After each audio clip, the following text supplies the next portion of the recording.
দেখ, আজকের টপিক হচ্ছে সমাস। পদের সাথে যে পদের মিলন ঘটায় তাকেই আমরা বলবো সমাস। পদের সাথে পদের মিলনকে বলা হয় সমাস। সমাসের অর্থ কি? সংক্ষিপ্তকরণ। সমাসের আক্ষরিক অর্থ হচ্ছে সংক্ষিপ্তকরণ। মনে রাখতে হবে যে পদের সাথে পদের যে মিলনকে তাকে সমাস বলে। ধ্বনির সাথে ধ্বনির মিলনকে কিন্তু বলা হয় সন্ধি। ধ্বনির সাথে ধ্বনির মিলনকে সন্ধি, পদের সাথে পদের মিলনকে সমাস। সমাসের আক্ষরিক অর্থ হচ্ছে সংক্ষিপ্তকরণ। যেহেতু পদের সাথে পদের মিলন ঘটে তাই আমরা একে একপদীকরণও বলে থাকি, বা এটা যেহেতু মিলন ঘটায় তাহলে সমাসের আক্ষরিক অর্থকে আমরা মিলনও বলতে পারি। ঠিক আছে। সমাসকে সাধারণত দ্বন্দ্ব সমাস কটি ভাগে ভাগ করা যায় শ্রেণীবিভাগ এখানে দেওয়া আছে। দ্বন্দ্ব সমাস, তৎপুরুষ সমাস, কর্মধারয় সমাস, দ্বিগু সমাস, বহুব্রী সমাস, অব্যয়ীভাব সমাস, নিত্য সমাস, অলপ সমাস, বাক্যাশ্রয়ী সমাস। এই কটা সমাস আমাদের পড়তে হবে। এখানে যদি আমরা একটুখানি বলি, এই ব্যবসা ও বাণিজ্য যেটা আছে না, এই যে এই পুরোটাকে আমরা কি বলবো? এই পুরোটাকে আমরা বলবো হচ্ছে সমস্যমান পদ। সমস্যমান পদ বা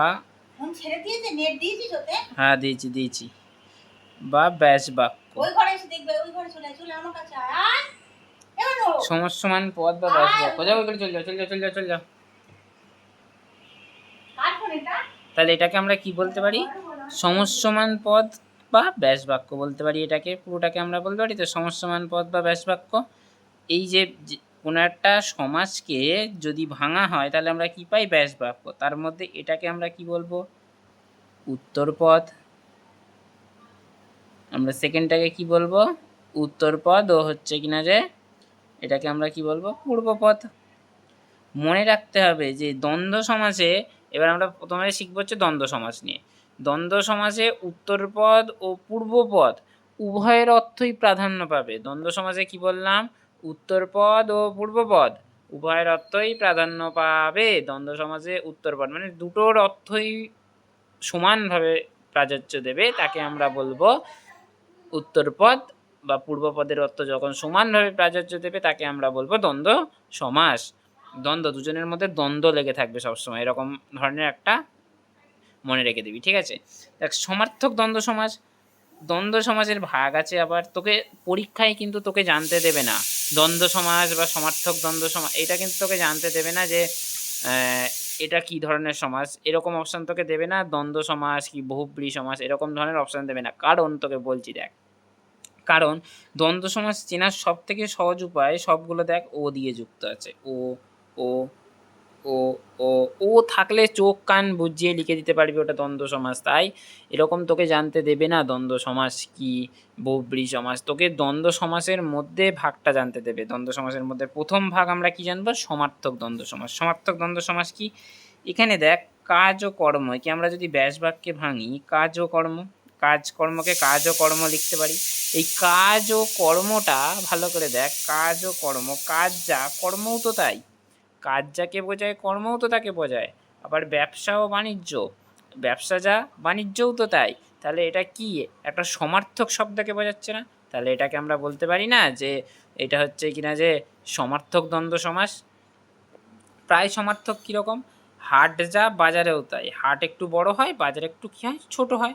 তাহলে হাট যেটা বাজারও সেটা, একই কাজ হয় তো, প্রায় একই কাজ হয়। গান যেটা বাজনা, গান বাজনা একই সাথে হয় তো, গান যেটা বাজনাকেও তো প্রায় সেটাকে বোঝায়। স্কুল যেটা কলেজ, দুটোতেই তো হচ্ছে কিনা যে হয়তো আকারের পার্থক্য আছে বা তুলনামূলক বেশি হচ্ছে কিনা যে পড়াশোনা হয়, বা এরকম তো কোনো পার্থক্য নেই। তুলনামূলক বেশি পড়াশোনা হয়, কম পড়াশোনা হয়, দুটোর ক্ষেত্রেই পড়াশোনা হয়। এটা প্রায় সমার্থক। কিন্তু এটা একটু উচ্চ প্রতিষ্ঠান, এটা একটু নিম্ন প্রতিষ্ঠান। উচ্চ আর নিম্নের মধ্যে পার্থক্য, কিন্তু বোঝাচ্ছে তো একই অর্থে। তাই এটাকে আমরা বলবো প্রায় সমার্থক। এই দুটোর মধ্যে অনেক ক্ষেত্রে গুলিয়ে যায়, অনেক প্র্যাকটিস করতে করতে হয়ে যাবে। সমার্থক মানে প্রায় একই রকম, সমার্থক মানে পুরো একই রকম বোঝাবে। প্রায় সমার্থক মানে হচ্ছে কিনা যে শুধুমাত্র হচ্ছে কাছাকাছি যাবে, কাছাকাছি অর্থ প্রকাশ করবে, পুরো অর্থ প্রকাশ করবে না। বিপরীত, একদম বিপরীত সমার্থক দ্বন্দ্ব সমাস।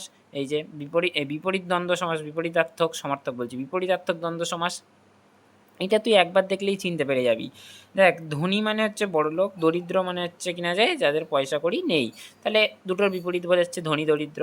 জানা যেটা অজানাও সেটা, দেখ বিপরীত অর্থকে বোঝাচ্ছে জানা অজানা। দেনা যেটা পাওনা সেটা, দেনা ও পাওনা বিপরীত অর্থ যখনই বোঝাবে দেখিয়ে বুঝে যাবি তুই, সেটা বিপরীতার্থক দ্বন্দ্ব সমাস। তাহলে প্রথমে আমরা কি দেখলাম, সমার্থক মানে একই রকম অর্থ বোঝাবে, প্রায় সমার্থক মানে প্রায় একই রকম বোঝাবে, বিপরীতার্থক মানে দুজনের মধ্যে বিপরীত অর্থক থাকবে, ঠিক আছে। হ্যাঁ না, যদি বলতে পারি গান বাজনা, স্কুল কলেজ, এইগুলো হচ্ছে প্রায় সমার্থক। ধনী দরিদ্র যেমন একে অপরের বিপরীত বোঝাচ্ছে, তাহলে সেগুলোকে আমরা বলবো বিপরীত দ্বন্দ্ব সমাস। একশেষ দ্বন্দ্ব সমাস কি, একবারে দেখে চেনে যাবে একশেষ কোনগুলোকে বলে। বিপরীত আর একশেষ চেনার সব থেকে সহজ উপায়, আমি তুমি সে থাকলে আমরা মানে একশেষ দ্বন্দ্ব সমাস, ও তো প্রথমেই রয়েছে, আর তুমিও সে মানে তোমরা, তাহলে এটা হচ্ছে কিনা যে আমরা তোমরা তুমি সে এইগুলো দিয়ে যদি ব্যাস বাক্য থেকে থাকে, আমি তাহলে সেটার ক্ষেত্রে কী করে দেবো, একশেষ দ্বন্দ্ব সমাস। একশেষ দ্বন্দ্ব সমাস বিপরীতার্থক দ্বন্দ্ব সমাস চেনার খুবই সহজ উপায়, ঠিক আছে, দেখেই বোঝা যায়, ঠিক আছে। এবার দেখ বিশেষ্য পদের দ্বন্দ্ব। বিশেষ্য পদের দ্বন্দ্ব কাকে বলে, বিশেষ্য আগে কাকে বলে সেটা বলতে হবে। বিশেষ্য হচ্ছে কিনা যে যখন কোনো নামপদ বোঝায়, নামের পদকে বোঝায়, নামের পদ মানে ধরো বোঝাচ্ছে এরকম রাম শ্যাম, ঠিক আছে, মাতা পিতা, নাম জাতীয় কোনো বস্তু বোঝালে, ঠিক আছে, সেইগুলোকে আমরা বলবো বিশেষ্য পদ, ঠিক আছে, বিশেষ্য পদ। আর বিশেষণ কি, বিশেষণ হচ্ছে কিনা যে কোনো বস্তুর গুণ বোঝালে, গুণ দোষ এইগুলোকে বোঝালে আমরা কি বলবো হচ্ছে কিনা যে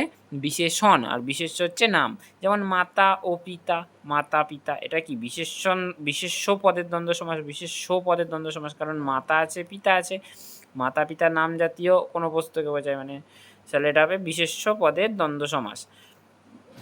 তারপরে এখানে হচ্ছে কিনা যে একই রকম হয়ে গেছে, তনু ও মন। তনু ও মন, তনু একটা নাম, মনও একটা নাম। নাম মানে হচ্ছে কিনা যে মা ও বাপ, ঠিক আছে, মা বাপ, এগুলো নাম জাতীয় কোনো পদকে বোঝাচ্ছে। নাম জাতীয় যখন কোনো পদকে বোঝাবে তখনই আমরা বলবো সেগুলো বিশেষ্য পদের দ্বন্দ্ব, ঠিক আছে। দেখ দ্বন্দ্ব তো এমনি ও দিয়ে বোঝাই যাচ্ছে, এবার কোন পদে সেটা তো বুঝতে হবে, যে বিশেষ্য পদের দ্বন্দ্ব।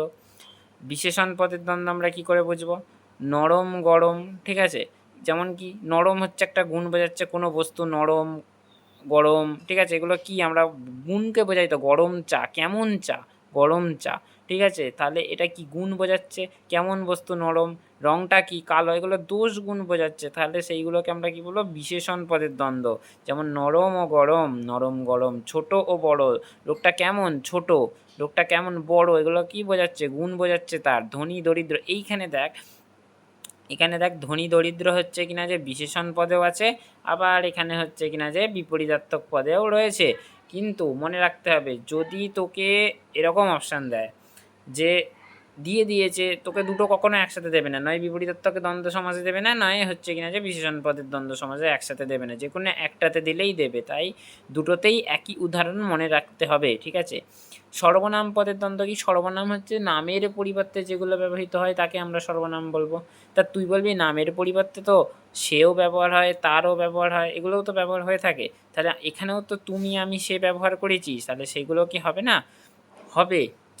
একশেষ দ্বন্দ্ব সমাজের ক্ষেত্রে কিন্তু ভালো করে দেখ, এই যে তিনটেকে যুক্ত হয়ে আমরা হয়ে গেছে, কিন্তু রাখো যাচ্ছি, কিন্তু সর্বনাম পদের মধ্যে কি হয়েছে, সর্বনাম পদের মধ্যে কি হয়েছে দেখ, যে যেটা ছিল সে যেটা ছিল সেটা একই রকমভাবে বসে যাচ্ছে সর্বনামের ক্ষেত্রে, কিন্তু এটাতে কিন্তু ব্যাস বাক্য থেকে যখনই সমাসবদ্ধ পদে যাচ্ছে তখন সেটা চেঞ্জ হয়ে পরিবর্তিত হচ্ছে, কিন্তু এইগুলোতে দেখ যাকে তাকে একই রকম হয়ে যাচ্ছে, যাকে তাকে যার তার যার তার, কিন্তু এইগুলো দেখ আমি তুমি ও সে আমরা, তুমি ও সে তোমরা, চেঞ্জ হয়ে যাচ্ছে, তাহলে সেইগুলোকে আমরা বলবো হচ্ছে একশেষ দ্বন্দ্ব সমাস। যেগুলো আমরা তোমরা এইগুলো বেশিরভাগ ক্ষেত্রে আমরা তোমরাই হয় একশেষ দ্বন্দ্ব সমাসে।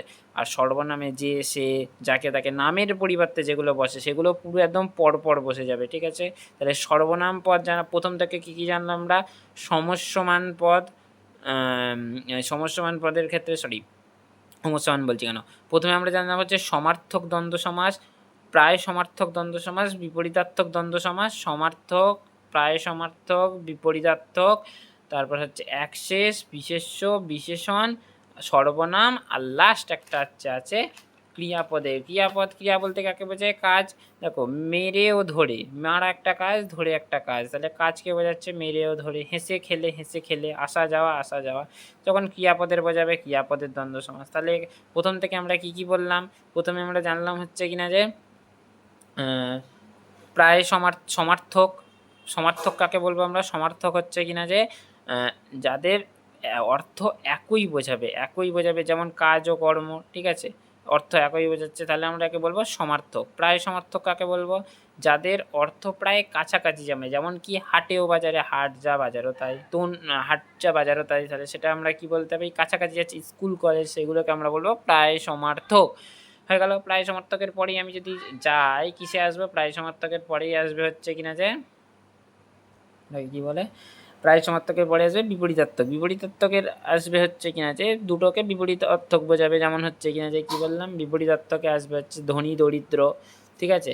আবার ধনী দরিদ্র কিসের অর্থ বোঝাবে? ধনী দরিদ্র হচ্ছে কিনা যে বিশেষণ অর্থে বোঝাবে, বিশেষণ দ্বন্দ্ব সমাজেও বোঝাতে পারে, ঠিক আছে।